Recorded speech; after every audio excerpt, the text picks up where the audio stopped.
Fine needle aspirations are typically performed for subcutaneous mass lesions that are not attached to the dermis or epidermis itself. When you have a palpable mass, the subcutaneous location can be evaluated by simply moving the skin over top of the mass. If the skin moves freely, the mass is isolated in the subcutis and suitable for needle aspiration. However, if the mass moves with the skin, then it is tethered and either involving or arising from the dermis or epidermis. In these circumstances, a punch biopsy may be a more appropriate diagnostic procedure. So things that would fall into the category of being amenable to fine needle aspiration would be lesions including ganglion cysts or other soft tissue neoplasms, either benign or malignant. As an FNA procedure is a clean and not sterile procedure, you simply want to clean the skin surface with an alcohol wipe for prep. As you can see, we're using an orange for this demonstration.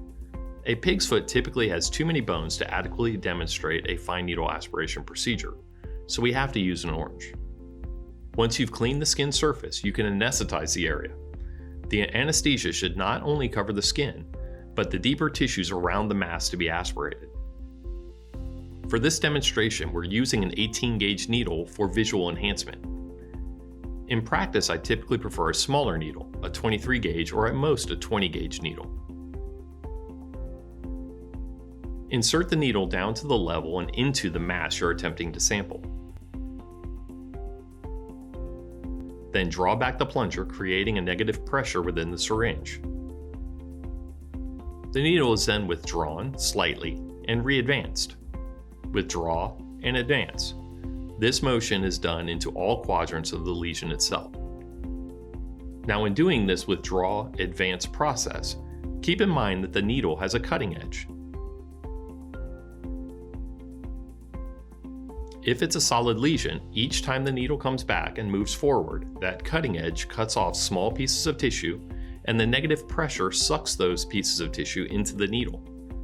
At this point, you want to release the negative pressure and allow the plunger to move back in, which would happen independently if this were a real patient. Because I'm dealing with an orange and I've lost my negative pressure because of the orange peel, I need to push the plunger back in for the remainder of the demonstration. Again, this would not be necessary when dealing with an actual patient, as the negative pressure would not be lost, so as soon as the plunger is released, it would move forward by itself. You then remove the needle, and your procedure is done. If the lesion you're aspirating were a ganglion cyst, you would expect to have fluid, either watery fluid or viscous fluid, within the syringe. However, if the lesion were a solid mass and not a cyst, the lesional tissue would actually be in the needle itself and not in the syringe. Therefore, you never want to discard the syringe and needle prior to flushing, as the diagnostic material may actually be in the needle and we may not see it in the syringe. Therefore, an empty syringe does not always equate to no specimen, so you always want to flush the sample into formalin. You do that by sucking up a little formalin in the syringe and flushing it back into the vial. Do this twice and your procedure is done. Your sample is now ready to go to the laboratory.